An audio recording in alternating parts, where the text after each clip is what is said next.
Well, hi again, everybody, and welcome to another episode of 100 Yards of Football. This is the SEC Weekly Preview with Juan Daniels, the former Bulldog, who I'm not going to get to call a former Bulldog for very much longer. He's just basically an Auburn Tiger. That's all he's going to declare for the rest of his time while his son is eligible as a Auburn Tiger. And Vincent Turner, the founder and co-host here with 100 Yards of Football. Vincent, we're going to start. What, Vincent? What do you got going on right now? You already got something going on.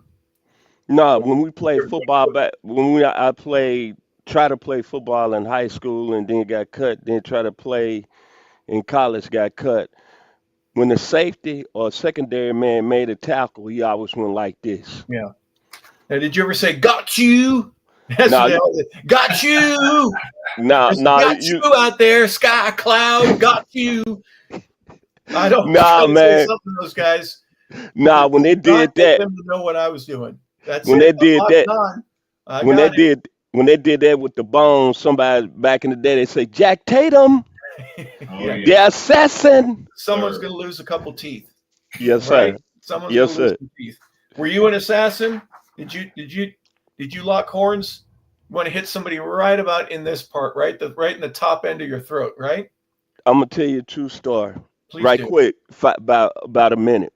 When I tried to play high school football, I tried to walk on in 11th grade and ended up quitting about after 2 weeks because I knew I was 140 pounds, and I went to an all-black high school, and our coach was a defensive back coach, right?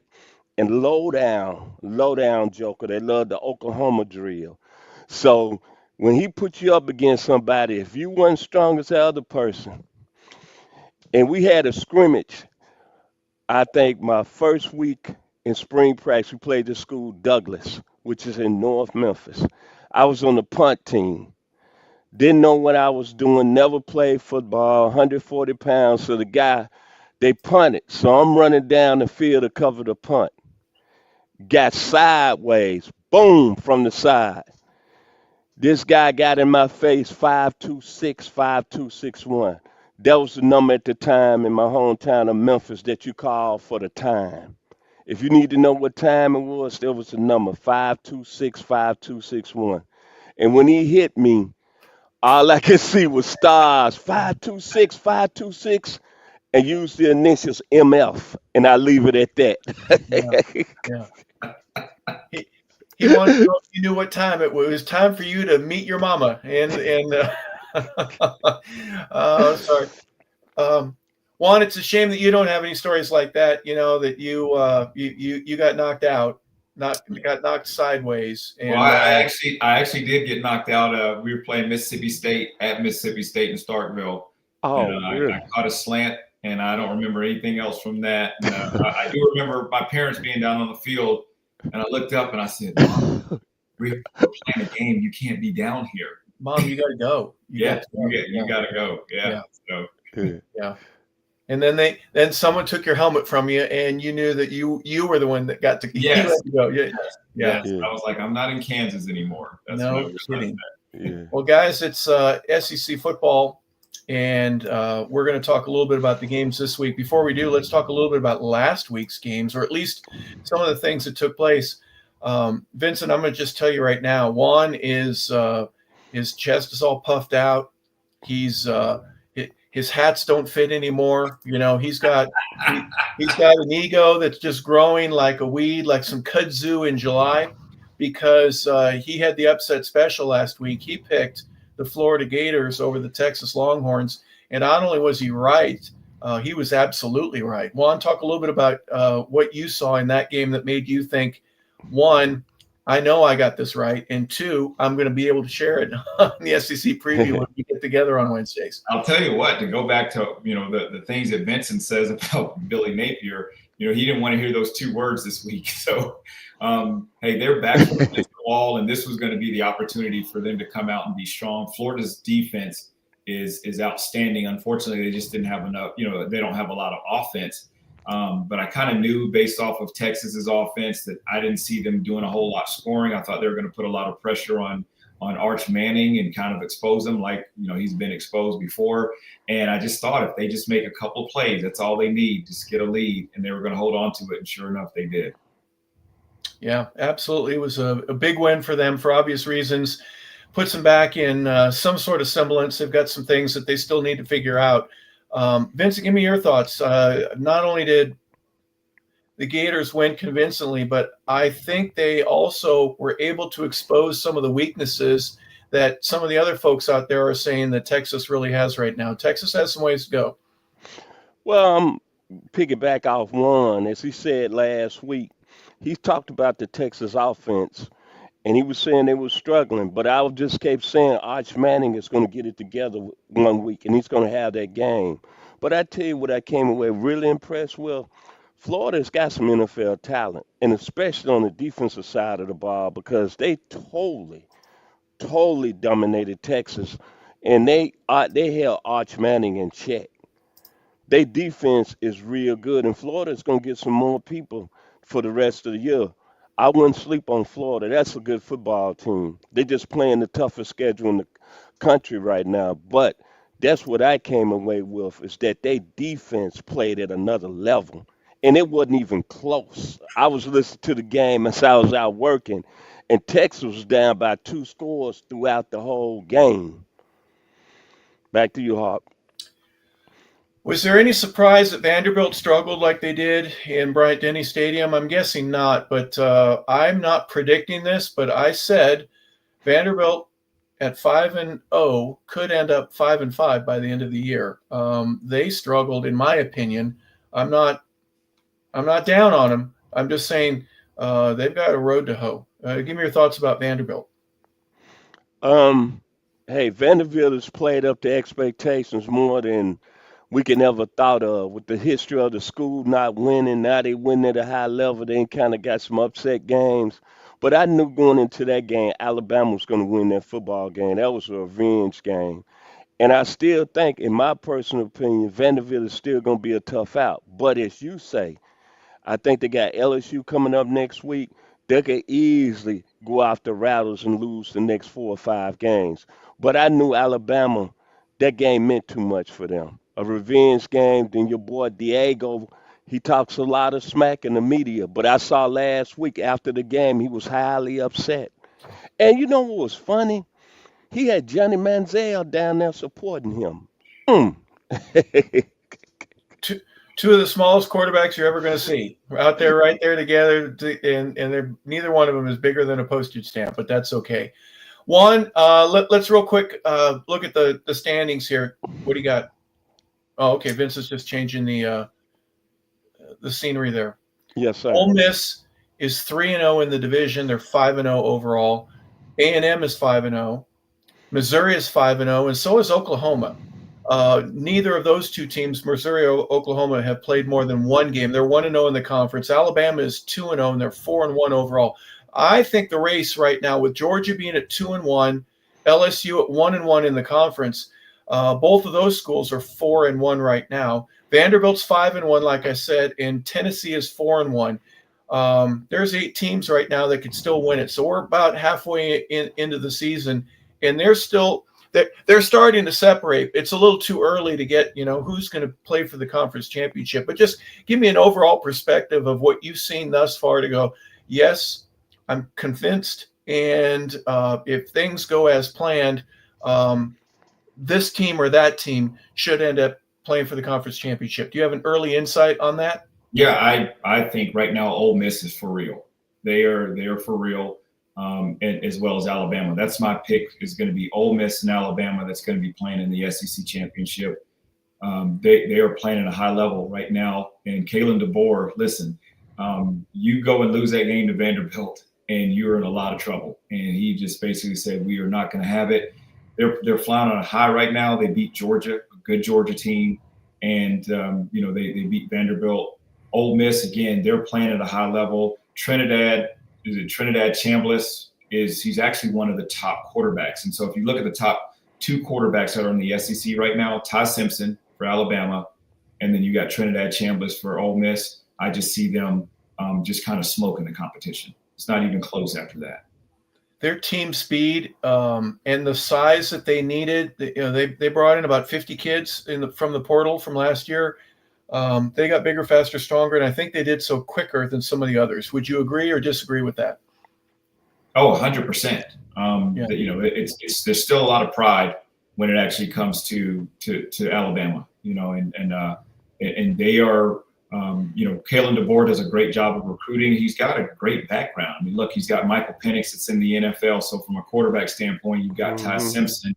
And if I'm a receiver, I want to go and play for Ty Simpson. I want to go play in that offense. I mean, look at Adunze, what he's doing. So, he's got a history of putting those kids in the NFL. And so, that's very attractive for a kid coming out of school and in the transfer portal.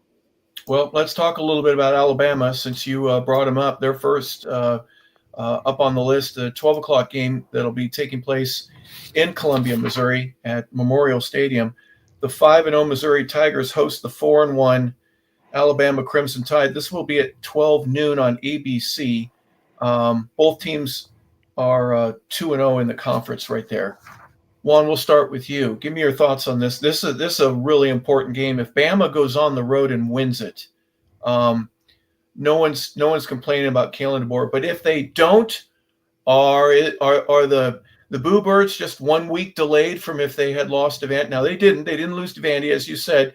You kind of keep the people at bay for a little while, but I'm not sure Missouri has everything that it takes. They've got a great running game, don't get me wrong, but I don't know if they can throw the ball with any efficiency. Give me your perspective on this one. This is going to be the first game of Missouri's slide. So this is one of the ones that I think we talked about last week, how Missouri right now is 5-0 and they can easily be 5-5. This is going to be the first week that Missouri gets exposed. This is a true separation Saturday.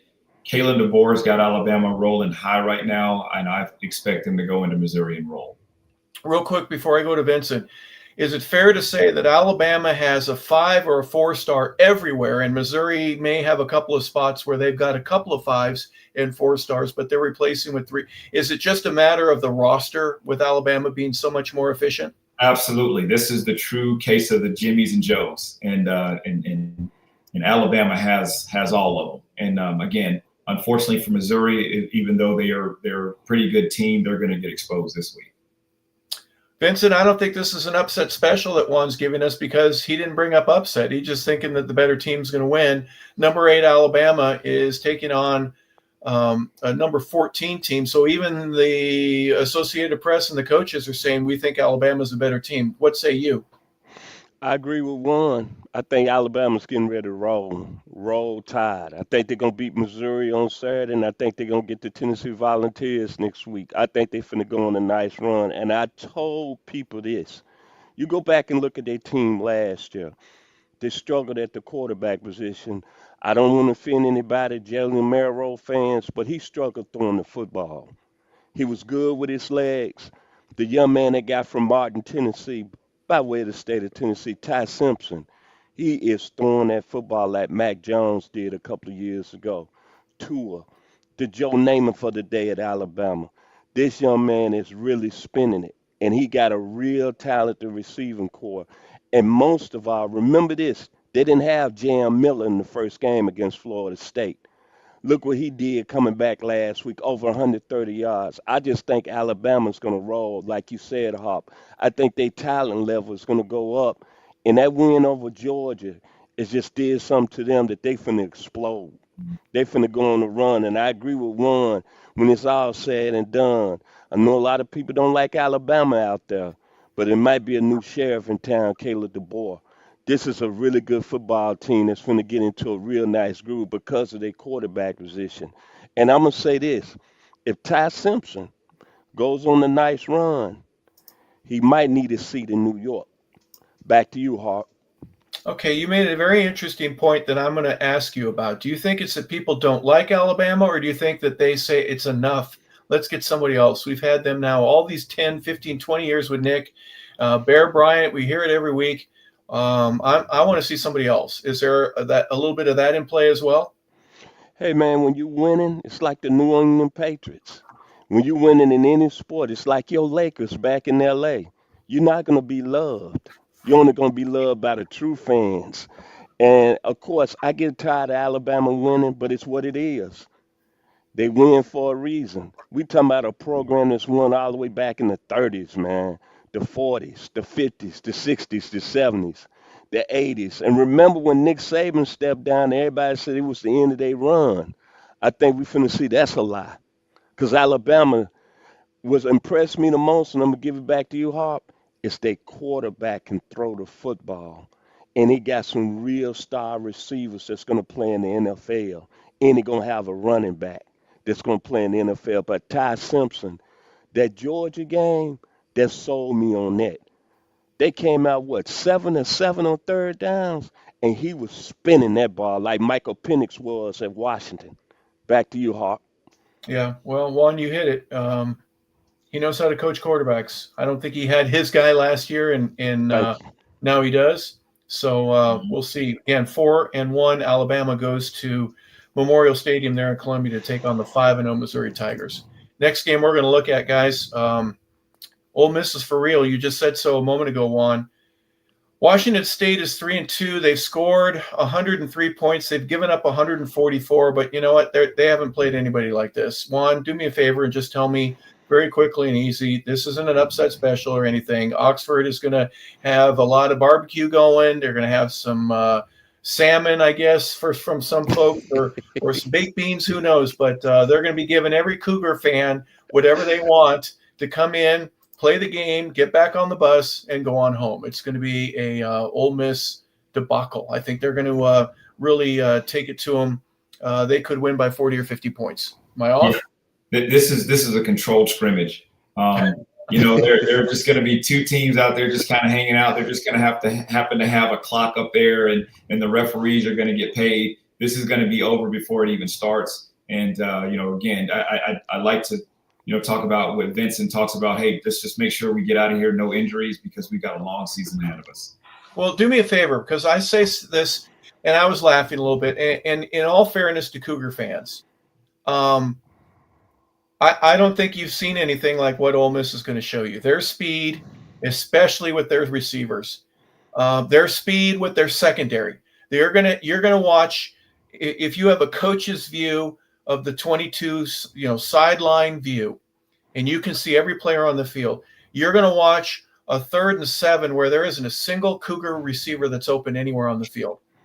And they're not going to get open until after the whistle is blown and it's time to get the punt team on. Yeah.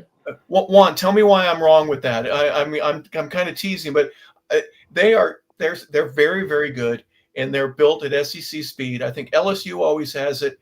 I think Oklahoma has it this year. You've seen Oklahoma play. Georgia shows flashes of having it in the past, and Alabama has it. You know what I mean? That a secondary that can cover anybody at any time because they know where they're going and they run a 4.6 or faster with pads on. Easily. And you know what? Lane Kiffin has done a great job of putting together this roster. And the reason that he put this roster together was not just to really have a great football team, but it was mainly to beat Georgia. And they accomplished that last year. Mm-hmm. And now they're on a roll.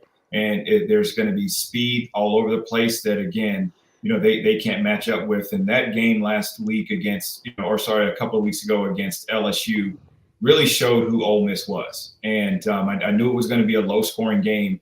LSU has some struggles, but they do have offensive weapons. But Ole Miss was like, no, not today. We've got too much speed, too much pride, and we've got something special heading down the road.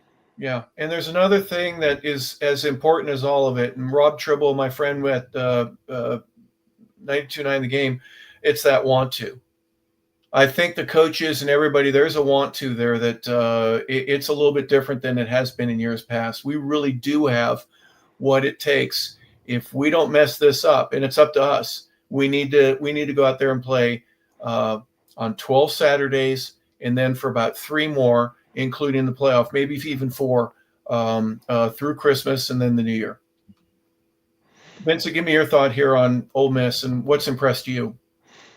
As both of you gentlemen said, track meet on the outside, 4x100. The most impressive thing, they start the season with Austin Simmons. He supposed to have been the guy on the center. He gets hurt, and they bring this guy, Trinidad Chambliss we ain't heard of. He playing like a Heisman Trophy guy. All I have to say is put back the Ole Miss tape 2 weeks ago, and that sold me. And I'm looking for Ole Miss to roll big in this game because next week, for I get really, really hyped on Ole Miss, they coming to Athens, and I want to see what they do against Georgia. This game should be a track meet, as Juan said, a scrimmage. But to me, their test going to come next week when they go on Athens and come into Stanford Stadium. Back to you, Hart. Yeah, they get a week of controlled scrimmage before the rest of the season is all going to be serious. It's all going to be you're playing for the money, you're playing for the trophy, and that'll be an interesting take right there. So, anyways, Ole Miss, they are 5-0, and they are hosting the Washington State Cougars at Vaughn Hemingway Stadium. Washington State is 3-2 as they go into this game. All right, the Red River rivalry, 3:30 on ABC. Last year, it was completely and utterly dominated by Texas. Juan, I'll start with you. I think it's just the exact opposite this week or this year. The Cotton Bowl in Dallas will be full of Boomer Sooner. They're 5-0 right now. They're 1-0 in the conference. Texas 3-2. Tell me that Texas is going to show up and play like they're supposed to with the hype that they had around them in late July and early August. That everybody's going to get it all right there at Texas, because I think they're going to have to play at their very best to beat OU this year. Yeah, well, if Texas struggled with Florida's defense, it's going to be way worse this week. Brent Venables is a nightmare when it actually comes to disguising coverages, disguising blitzes. Arch Manning is going to be in a lot of trouble this week. Offensively, you still got Marcel Reed.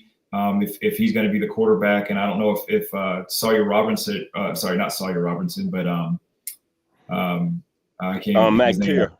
Yeah, if he's back. But either way, they're going to have enough offense to beat Texas this week, and it's going to be another week of tough sledding. They're number 6 in the country, Vincent. OU is. They're 1-0 in the conference. Their defense is amazing. I'm looking them up right now. They've given up 36 points this year. There's no one else even close. Texas has given up 60. Alabama 80. Ole Miss 94. LSU's given up 61 points. They've given up 36 points, for crying out loud. I'm just very impressed with OU. From where they were last year at this time, they were reeling, but they weren't rocking. And now they're reeling and rocking, and they're doing a great job here. Give me your perspective here on the Red River rivalry. Well, I'm going to say this. Michael Hawkins is going to be the quarterback for Oklahoma. Remember last year, he struggled in some games. Struggled against Tennessee when he came off the bench. He had a nice game last week.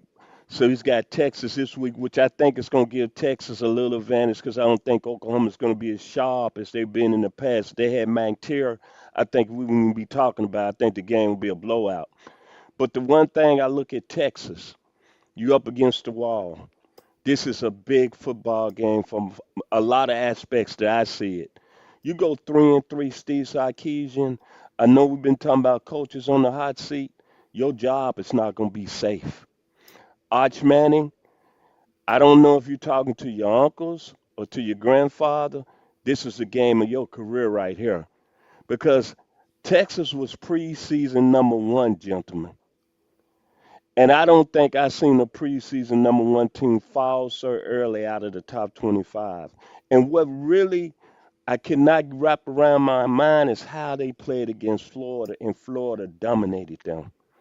This is a huge football game for the state of Texas. I mean, the bottom line, Sarkisian, I know he's not getting no sleep because you go 3-3, you technically is out of the race. And technically, you out of the college football playoffs. And Texas is notorious for spending money, and they're not going to accept that. And no means, no way.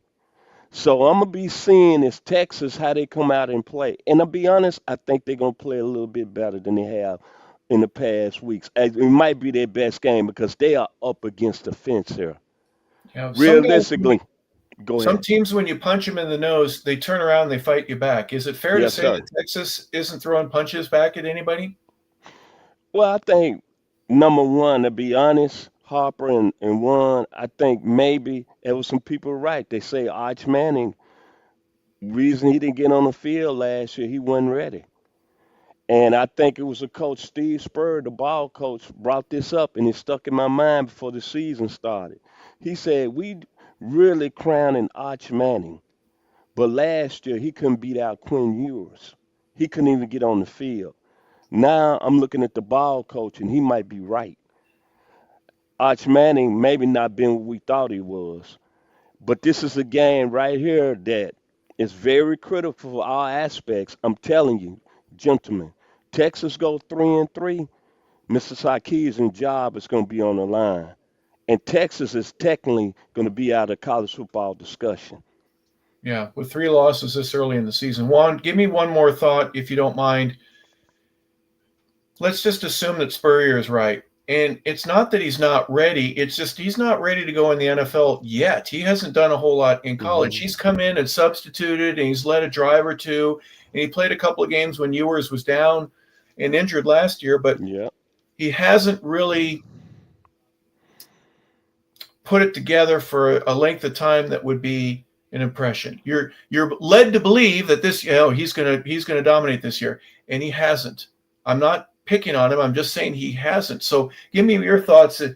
Is it possible that he might want to stay another year, but transfer and go somewhere else and Yeah, give no. himself a better it would chance be to Hmm. play? it would be smart. There's no way that he's ready. I mean, he's not even ready for the SEC right now, let alone going, Hmm. no further to the NFL. But he can go to the Manning passing camp for free, and he can learn everything that he needs to know, right? Yeah, and unfortunately, I mean, again, this is his third year, and by now you either have it or you don't. I I mean, agree. and that's it. But to your point, Harper, he probably would be better off going to maybe even a G5 school and getting an opportunity to play against some competition, develop, and then hopefully get up to speed. But right now, I mean, he's just not seeing it. Bad passes, and unfortunately for him, this week, Oklahoma's defense, to your point, giving up only 30 something points. It's going to be a rough one for him. Yeah. Wouldn't that be a humbling difference where not only Arch Manning says I want to leave, but Texas says we're okay with that decision? Yeah. That's a very interesting perspective, but I hope it doesn't come to fruition. I'm not saying, I'm just thinking ahead. Coaches and players will tell you, oh, we only have to worry about what's happening this week. Well, I don't. I can look at things ahead, and I'm glad I did with you guys. I appreciate you going there. I know it's not an easy decision for anybody. I'm not wishing them ill will. Hey, if they win the game and they blow out Oklahoma and they win by 25 points, it'll be a mute conversation. We shouldn't have even had it. All right, Juan, you and I get to sit and watch right now because we get to watch Pig Suey against Vincent's Volunteers. And I don't think there's anything that I can say that will outdo what he's already feeling. He's looking at turmoil on both sides, being tugged like from the angel and from the devil. And then, I got all these things going on. So all I'm going to do, Vincent, is I'm going to tell you that the 2-3 Arkansas Razorbacks, who are 0-1 in SEC play, will travel to Knoxville in Neyland Stadium, and they take on the 4-1 and 1-1 SEC playing Tennessee Volunteers. That game is at 4:15, a very unusual or unique kick time. It's on the SEC network. I think if you had a ticket, you'd be there, Vincent. First, foremost, tell I, us, what say you? I mean, basically, as I told on our early show today, our college football show, I went to the University of Arkansas for 4 great years. Of course, that school is still true to my heart. Tennessee, hey, another school that's true to my heart. I done had about 5 guys out of my neighborhood that's played football at Tennessee, a nephew that's graduated. So, and I lived in Knoxville in that area for 7 years. So, basically, as I said earlier today, Tennessee should win the football game. Expectations for them to make the college football playoffs. The pressure's on Josh Heupel, and they got a better team. And Joey Aguilera is playing lights out. I did not see him coming in and playing that well. And Tennessee offense is humming. But I'm hoping that the University of Arkansas has a good showing because that's the school I went to. And I hate that Sam Pippen got fired. I still think he's a great coach. I think unfortunately went to a school that they needed a lot of resources in Arkansas. When I was there, they used to get a lot of players out of the state of Arkansas, maybe the best out of Arkansas. That's just not happening now. In Yeah. Texas now, where they used to get other players, you got to share that now. Texas A&M, Texas, SMU back in the day. But to make that story short, Tennessee should win the game, but I'm gonna be looking at my Hogs very closely. Tylen Green, I think, is a very good football play. Leads them in rushing, in passing. I think he's accounted for 12 touchdowns. So at the end of the day, both schools, Tennessee should win, but I wouldn't have a problem if Arkansas would spring the upset, which I think is not going to happen. But gentlemen, it's going to be a watch game for me, and all I got to say is, ooh, pig, suey, Razorbacks. Back to you, Hawk. They're 2-3, Juan. They've scored 187 points. They've given up 150. Tell me what Arkansas has to do to go to Neyland Stadium and pull an upset against the number 12 team in the country, the Tennessee Volunteers. Just hope Tennessee doesn't show up. Okay. I know this is near and dear to your heart, Vincent, but I'll make it easy for you. Tennessee sir. rolls big time. Yes, sir. There you go. Don't have to say much more, do we? All right. Not roll tide, roll balls. All right. Okay, the upset special from last week. Juan said that the Florida Gators would take on the Texas Longhorns and would make them look like Bevo didn't belong in the stadium and that they're going to get his horns clipped. You were right, Ron. You were right, and I'm going to let you talk about it because you saw something on film. You saw something on the sideline, you saw something on the field that said, I think the Florida Gators are going to make a comeback here. They're 2-3 overall. They're struggling, but they're on the right of the win chart, the momentum.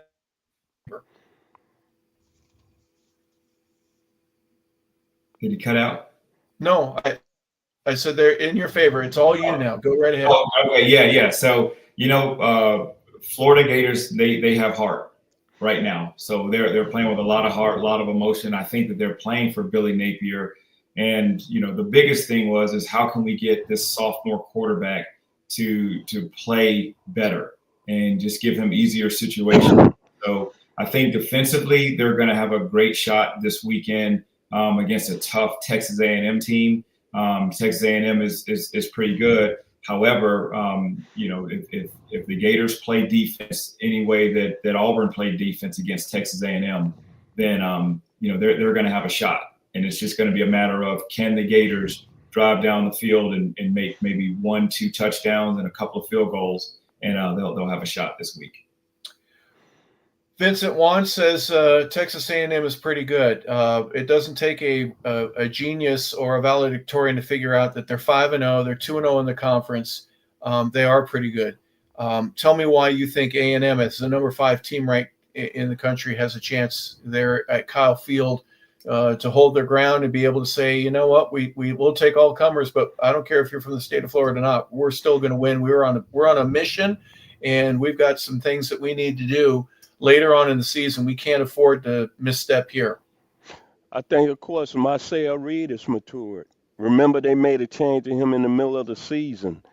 And I think they're just so much better offensively. They got 2 studs on the outside, Mario Craver, KC Concepcion. Both of them guys going to play in the NFL. Levon Moss is a stud. Defensively, Turn York is one of the better players in the country at the linebacker position. That's why they're winning. But I would say this, hold up. I would not by no means disrespect Florida. They playing with house money, and they got a good football team. And defensively, Mr. Taylor, Brent Taylor, George Grump, hey, man, they shut down Texas last week. And let me tell you something, they got some athletes to match up with Texas A&M. And like Mr. Juan Daniels said, I think they're going to play a real close game. And I wouldn't be surprised at going there and upset Texas A&M. I really wouldn't. That's how good I think Florida is. And like Juan said, last week, they could have easily went in the tank. But like Juan mentioned, they play hard for Billy Napier. and that's total respect. He's got them kids buying in. They could easily say, "Hey, we don't know if he's gonna be the head coach. We can really cash it in." But they came out and played like a college football playoff team against Texas last week. And A&M, I know I just said they got a lot of offensive power, but Florida matches up real with them with speed. Back to you, Hawk. Yeah, Florida played like someone wanted to steal their lunch money last week, and they weren't going to let that happen. So I'm happy to see them. I just don't think they have what it takes to go on the road and win it at Kyle Field. I'm giving you a chance to have an upset special here, Juan, and if you don't say anything in the next couple seconds, I'm going to move on. That's what I thought. That's what I thought. All right, that game is 7 o'clock. It's an evening game, so it'll be a little bit cooler there at Kyle Field there in College Station. 5-0 Texas A&M will host the 2-3 Florida Gators. All right, here's one that Juan, Vincent, I just did it with you with Arkansas a couple of minutes ago. Now I'm going to do it with Juan. He went to the University of Georgia. His son is a player there at Auburn. Jordan Hare Stadium is going to be rocking. Maybe he'll have an upset special here. I'm kind of thinking maybe, sort of. Yeah. But that's more of a want to than really an actual reality. But 7:30 on ABC. Number 10, Georgia takes on the 3-2 Auburn Tigers. Vincent, you and I are just going to shut up. Juan, tell me what you think. Hey, this is a game that's near and dear to my heart. I grew up a diehard Auburn fan and went to Georgia. My son grew up a diehard Georgia fan and he went to Auburn. So it's a cool experience.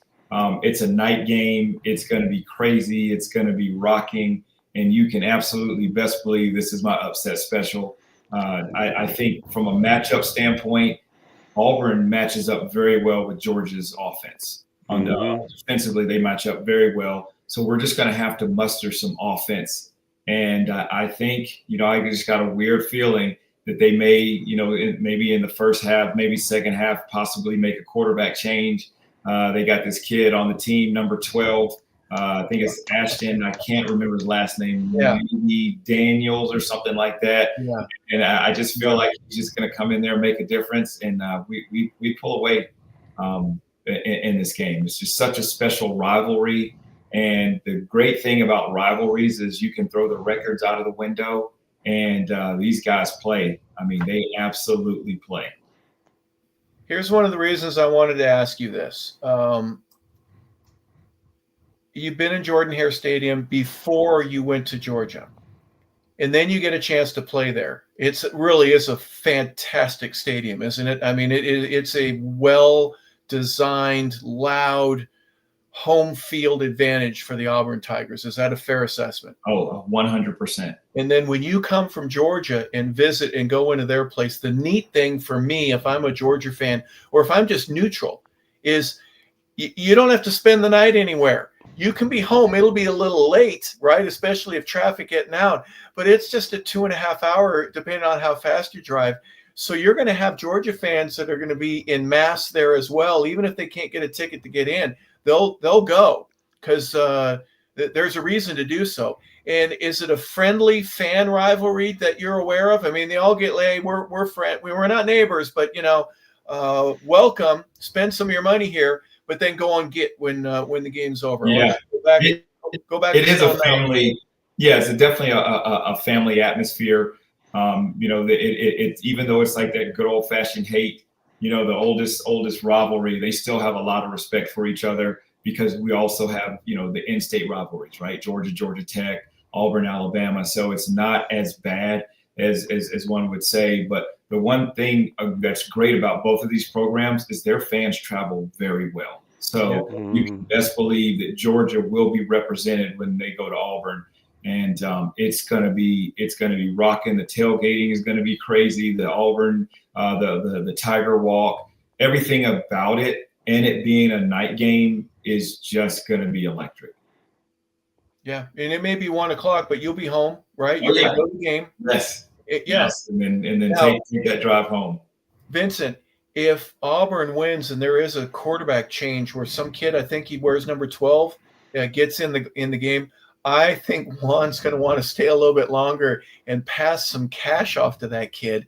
I want to make sure there's no NIL violations. All right, can we make sure that 100 yards of football is not in jeopardy because some NCAA investigators? Right. I think there might be a dinner afterwards. They'll need to keep a Waffle House open nearby so you guys can get some vittles. Yes, indeed. We may even have our own little family parade just going around Auburn. Toomer's corner will be rocking, and the big tree will have all kinds of toilet paper. Talk about that too. I mean, Auburn's 0-2 right now, 0-3, and maybe we're talking coaches changing and whatever.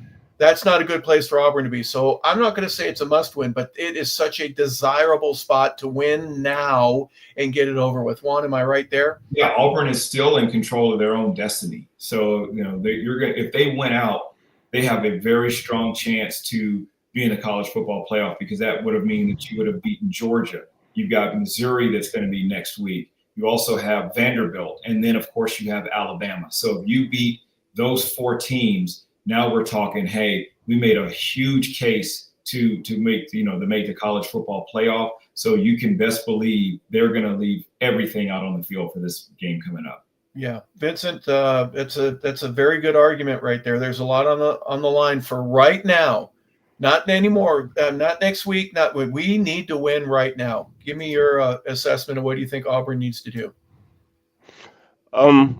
I mean, Hugh Freeze has been there. I think he's done a very great job in recruiting. Um, and he's a guy that said that he can win. He done that job at Ole Miss and brought them to #1 in the country when he was coaching there. Then he went to Liberty and brought them up. So I think the time is now for Auburn. And I said this: Auburn is a really good football team with a lot of NFL talent. They got 2 receivers that's going to be playing in the National Football League, and they're going to get somebody. And I think this week against Georgia might beat that somebody. And I want to say this, Mr. Daniels, I know you got to be like a kid in the cookie jar and be awfully proud. Because if your son win, I wish I was you on Saturday night. Because I'd be hugging my baby and kissing him for hours. That must be a great joy to see him. And if he's able to come into the game, that means Jackson Arnold might not get his job back for the rest of the year. But not to get off pace here, Auburn has got a real good football team. They've been in their first 2 games against 2 teams that's in the top 10. Yeah. And like I said, Auburn, they're going to get somebody. And if they get Georgia, hey, man, I didn't know they had them schools left on their schedule. It's clear sailing until they get to Alabama. And I can see them going on a roll. Back to you, Hawk. Yeah, they've only scored 27 points in the conference right now. The A&M and then the what was the first loss that they had? Oklahoma. Please forgive me for. Yeah, thanks. If a good week of practice, offensive line protects a little bit better. They push a little bit better on some of those run plays. They're waiting for it. So, anything else before we move on to any other game that might have some significance, but nowhere near the amount of importance that Juan is talking about? What did we miss, Juan? Well, coming off of an off week, that's good. And Vincent mentioned it earlier.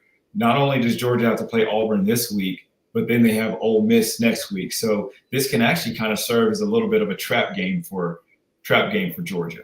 Yeah, and having just played Alabama and the busy schedule that they have. Anything else, Vincent? I think you were going to say something else. No, I think it's going to be a hell of a football game. I'm going to go on record. So I think Auburn is going to win the football game. They played 2 teams, gentlemen, in the top 10, close to the vest. And if they would have got better offensive line play against Oklahoma, we don't know how this would have turned out. And then they went down to Cal Field and played Texas A&M to only 6 points. A&M won that game 16-10, and that was a real tough football game. They're going to get somebody. And hopefully, and I think Georgia's going to be that somebody this weekend. Back to you, Hawk. Well, they've got Alabama later. They're number 8 in the country right now. They've played A&M. They played Oklahoma. They're 5 and 6 respectively. Georgia's number 10. Vanderbilt's number 20 after the loss. I mean, you look at Auburn's schedule and you see who they're playing, and I would agree with Juan. You run the table from here on out. You go 10 and 2. You don't have to prove anything to anybody. You're sure hoping that SMU or a non-power 5, Memphis, for example. I know Vincent's going to say, come on, man, it's not even close. We're not even comparable. So very interesting perspective. A long way to go, but one way to get right is to beat Georgia and the Bulldogs in your home field. You have played a couple of road games. By the way, both of those losses in the SEC were on the road. So they get to play at home, and Auburn at home against Georgia, that game at 7:30. A little bit later on, another unique time that we'll look at, the LSU Tigers. They're a very good football team as well. They're 4-1. They're 1-1 in the conference. Their only loss, obviously, a conference game. South Carolina comes in at 3-2. This will be at 7:45 on the SEC network. Vincent, we'll go with you first. Give me your perspective here on number 11 LSU. Well, LSU has not played well offensively so far. Their defense has played at another level, but they haven't played offensively. Both supposedly having the number 1 quarterback going into the NFL draft and Garrett Nussmeier. To me, it's a must-win game. You got a South Carolina team that's coming in, it's kind of reeling. If Lenore Sellers is not playing well, South Carolina, the average. And basically, you're looking at a South Carolina team that's 3-2. They lose this game, they go 3-3, and then we might be hearing the Bloombergs coming out of Columbia about Shane Beamer. Because remember, they were 13th to start the season, gentlemen. Then Lenore Sellers got that concussion against Vanderbilt, and then Vanderbilt went into Columbia and beat the brakes off of them. And now all of a sudden, South Carolina came back and lost to Missouri. It's a must game for them. They lose this game, they out of the conference race. LSU, we know what's about LSU. They spent more money than any team in the NIL, especially on defense. Brian Kelly, we all know, is either bust or boom for you. What I mean by that, you need to make the college football playoffs, or somebody else might be coming down to the Baton Rouge next season. What I like about this season, gentlemen, it's going to be a lot of coaching changes if some of these teams don't start playing well. Back to you, Hawk. Well, Juan, a lot there. I'm not sure if they're going to fire him if they lose this game, or not let him get back into the stadium, take his keys away. But I agree with Vincent, though, that this is a really key time for LSU to get them back where they need to be, just like we talked about Auburn, just like we talked about with I can say it with Tennessee. We can say the same thing about a couple other teams in this conference. This is a really make or break win for them if they were able to get it this week. Oh, it's a huge week. I mean, this needs to be a bounce back game for LSU. I just unfortunately feel like offensively they just don't have what it takes to be that to go to the next level. Garrett Nussmeier is a good quarterback, but he's not playing up to the caliber, especially with the weapons that he has around him. And I just see this being a low-scoring game, and it's just going to be a matter of who's got the ball last. And I can see South Carolina pulling this out probably by a field goal just because LSU is going to let them hang around. Yeah. And South Carolina, they got a lot to play for too. Let's not count them out. They're very good. They've had 2 conference losses and a win thus far, and they're the only team other than Ole Miss that's really played 3 games. Georgia has in the conference, but and then Kentucky, who's got a bye week this week. So interesting perspective, guys. If you don't mind me saying so, we all know the number 1 and number 3 team in the country is in the Big Ten with Ohio State and Oregon. Miami's number 2. Just for a second, indulge me. The number 4, 5, 6, 8, 10, 11, 12, 14, and 20 are all in the SEC. It's pretty interesting how good the conference is, and that doesn't include Florida, South Carolina, Texas, who was number 1 in the country. Mississippi State is 4-2, and they're not in. If they were in another conference at 4-2, they probably would be in. Is it an unfair advantage that the SEC has this many schools that are playing at the level that everybody seems to think that they should be in the top 25? Juan, I'll start with you. I mean, this is historic, right?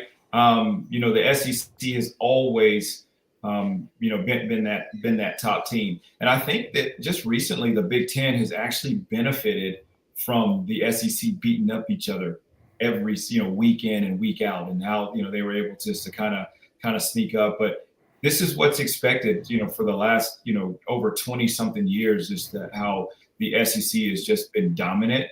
And it shows. Like, a lot of times when they go play these out of conference opponents, they beat them up pretty bad. And it's very evident to say, okay, yes, these teams actually deserve to be in the top 25.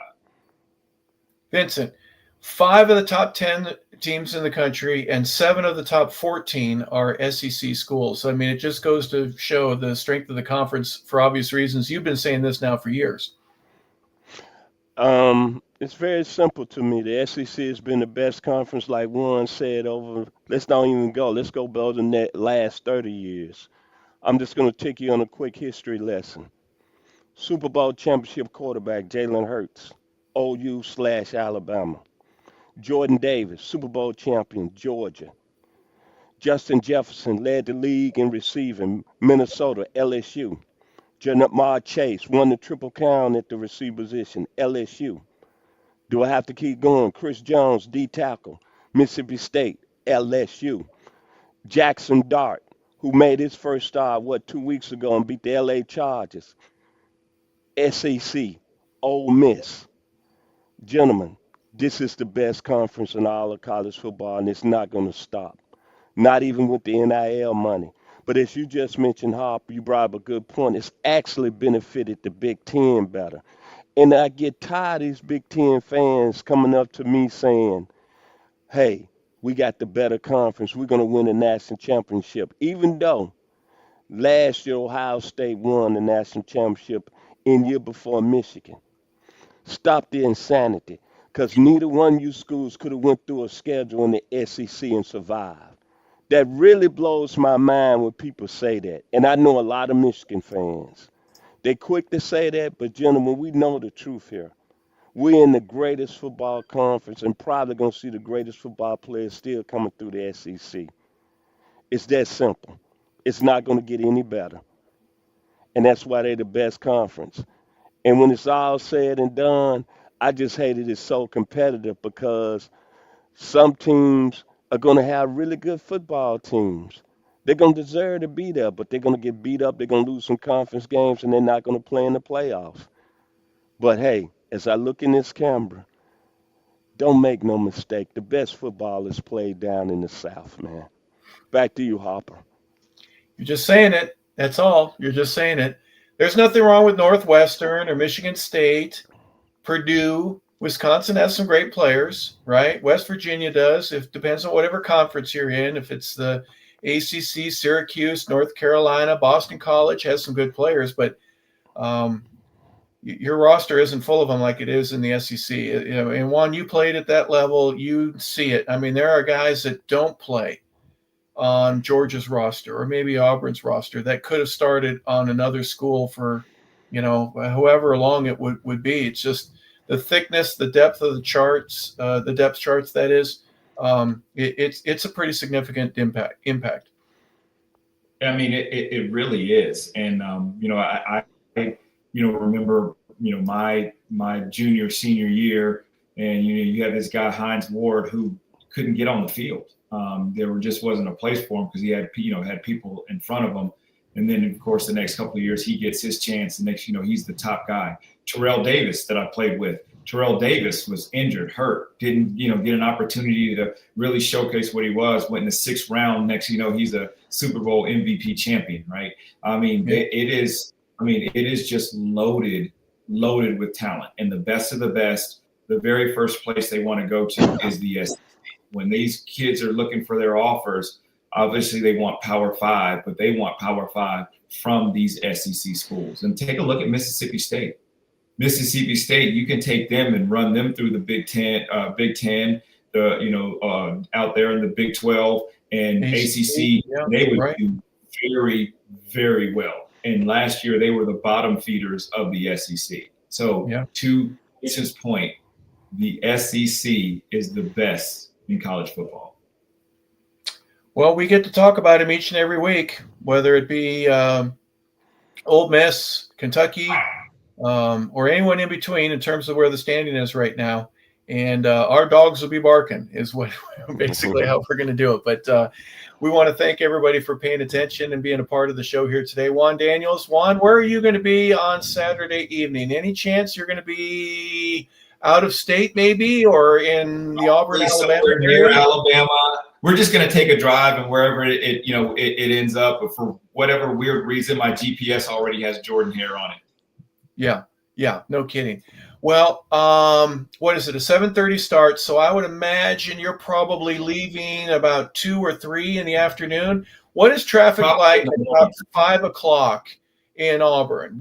You better have had your parking spot for an hour at least, right? It is insane. And so the Tiger Walk is 2 hours before the game starts.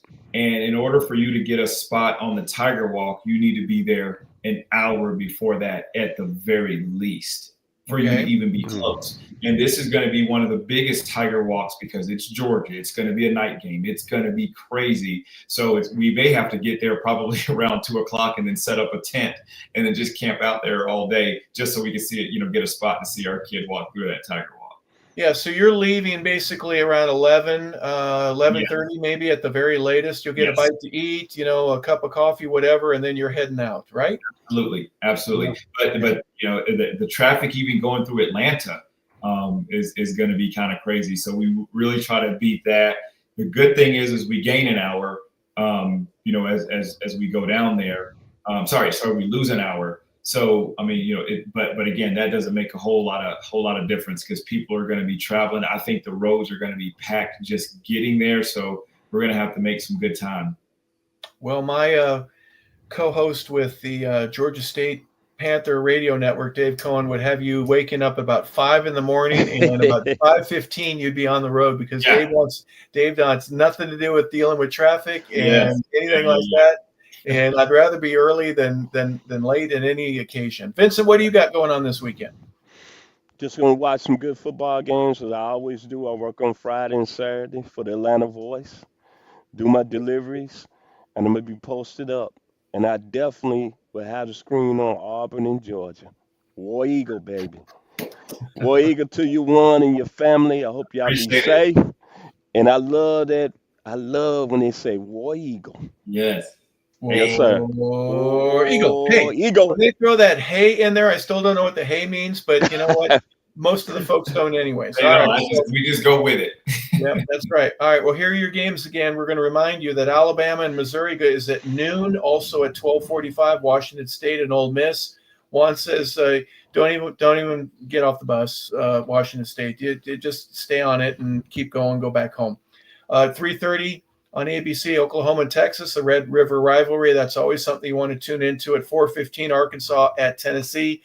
At 7 o'clock, Florida against number 5, Texas A&M. At 7:30, Georgia and Auburn. They'll take place there at Jordan Hare Stadium in Auburn, Alabama. At 7:45, South Carolina at LSU. Vanderbilt, Mississippi State, and Kentucky have byes.